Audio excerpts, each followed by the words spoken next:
10th of July 2008, a serial killer is sentenced to death. His crime was the murder of 42 women. His regret was the failure of achieving his goal. What was his goal? To kill 70 women. And why?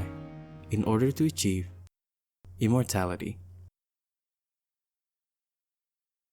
This is the Enigma, and today's episode, we dive into the story of the infamous black magic serial killer Ahmad Suradji.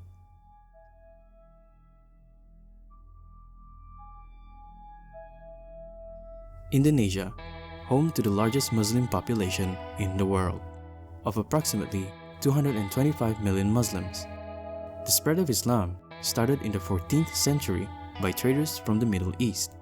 Even with a majority Muslim population, the country is a secular state made up of 6 other beliefs, including Protestantism, Catholicism, Buddhism, Hinduism, and Confucianism. The island has a long history of influence by different empires and colonies, but the oldest belief practiced in Indonesia is animism. Although the 6 modern religions are today officially recognized by the government, black magic rituals with animistic roots are nowadays still strongly practiced as they were in the past. Animistic teachings have been passed down through generations and are now considered tradition that must be preserved and practiced so that it is not lost through the generations. With the advancement of humankind and the growing popularity of modern religions, the teachings of animism became mixed into everyday modern life. This has made Indonesian animistic practices somewhat unique, a hybrid of the old and the new. One example is the kebatinan, an amalgamation of Islam, Hinduism, and animism. This is also the reason why ilmu hitam, as the locals call it, or recognized in the West as witchcraft, is as prevalent today as it was thousands of years ago. The city of Yogyakarta, situated on the island of Java, is believed by locals to be a bridge between our world and that of the supernatural.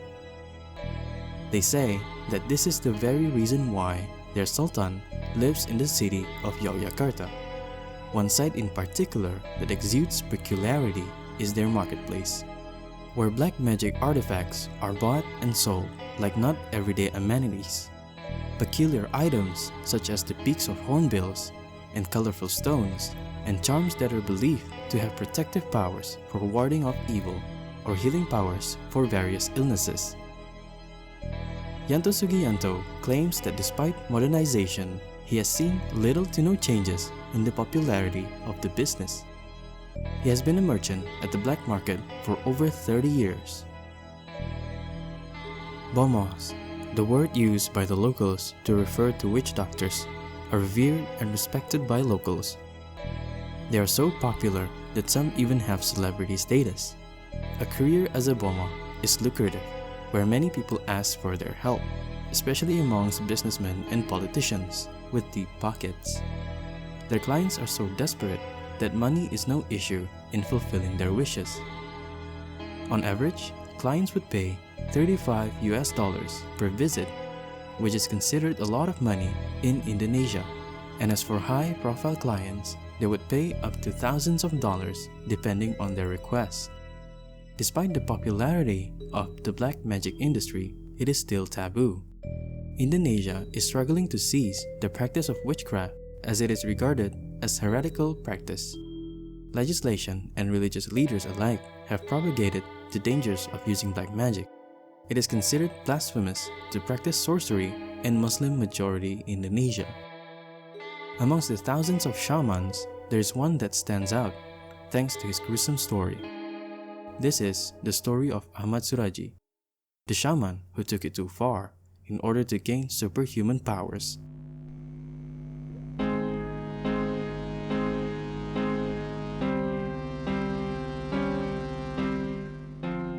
Some say he was able to read other people's minds.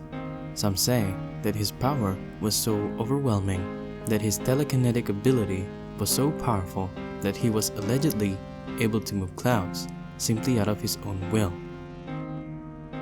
The locals refer to him as Dukun AS to commemorate his generosity of charity to the poor, as well as his excellent power as a sorcerer. Suradji was born on January 10 of 1949 in Medan, Indonesia. His childhood was troubled. He constantly committed theft and showed violent tendencies through physical fights. This behavior isolated him from those who were his friends early in his childhood. It was at this time that he had no company. All he had was his father. This is the time where he invested in learning black magic. Since his father practiced black magic, his father became his role model. As he grew up, his delinquency worsened until one day he was arrested. Suradji had stolen a neighbor's cow and committed violent behavior.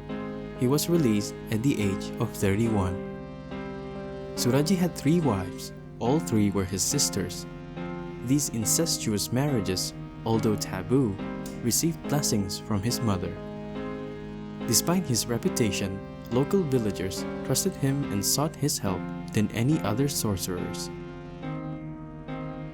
It was in 1989 that Ahmad Suradji had a dream that changed his life forever. He dreamt of his father, who revealed the secret to achieving immortality.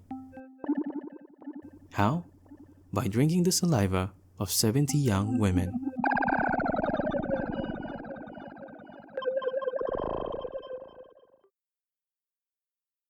Ahmad Suradji became obsessed with what he thought was a revelation. As his services were highly sought after, young women made up a major number of his clientele. Finding prey required no effort. These young women listened to his orders, unquestioning and unassuming. He took advantage of them and did so as his dream led him to do. Not long after, rumors started to spread. An increasing number of young girls were disappearing one by one without a trace. The town was thrown into a panic. Strange assumptions started to emerge, attempts to explain the abnormal event. It was only on the night of March 1997, after a total of 41 disappearances, that the commotion came to a halt.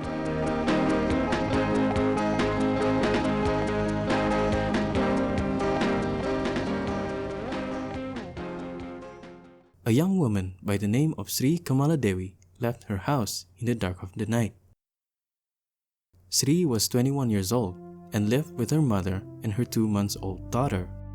She was desperate for help. She wanted a better life for her and her fatherless child, and Suradji the Shaman would be the answer to her prayers. In the sugarcane field, Devi was led by the sounds of leaves and the soft radiance of the moon. The rumbling sound of a vehicle approached behind her, and Devi hitched a ride to the home of Ahmad Suradji. 27th April 1997. A young man was collecting hay to feed his livestock.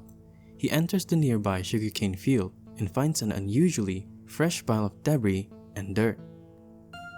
The young man digs underneath and meets the smell of rotting flesh.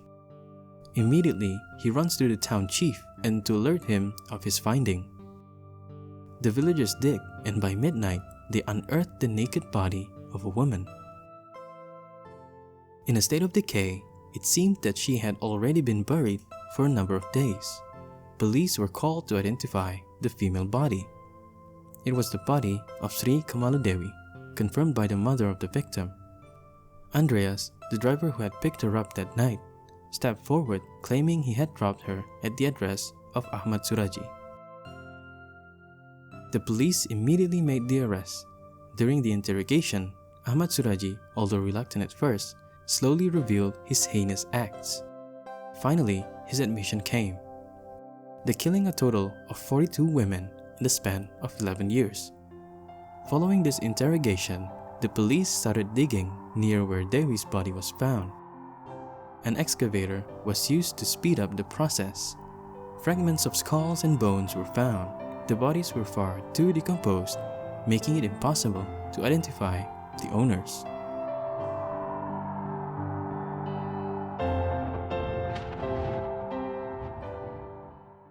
Talking about how he killed Dewi, Suradji told a journalist. During that night, Dewi was scared that they had to go through a cemetery in order to complete a ritual. I reassured her that everything would be fine. She asked for my wife's company, and that was how my wife found out about the murders that I commit. I told her to go inside, a pit I dug earlier, and once inside, I would tie her up. Dewi was trembling with fear, asking whether or not this will work. I had to reassure her that her wish will be fulfilled. As soon as she calmed down, I told her to close her eyes. Then I would strangle her, and after about 15 minutes, I made sure she was dead, and I would proceed to suck her saliva. I didn't need much, it was just a prerequisite. Many of Suradji's victims were killed in the very same way. Once he was done with his victim, he would strip them naked and position their body facing his house. As Suradji puts it, in order for their souls to travel easily to his house.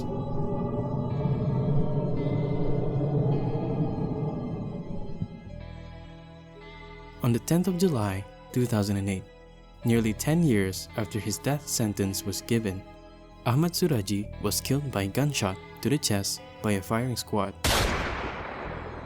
Approximately 3 minutes after he was shot, he was finally pronounced dead.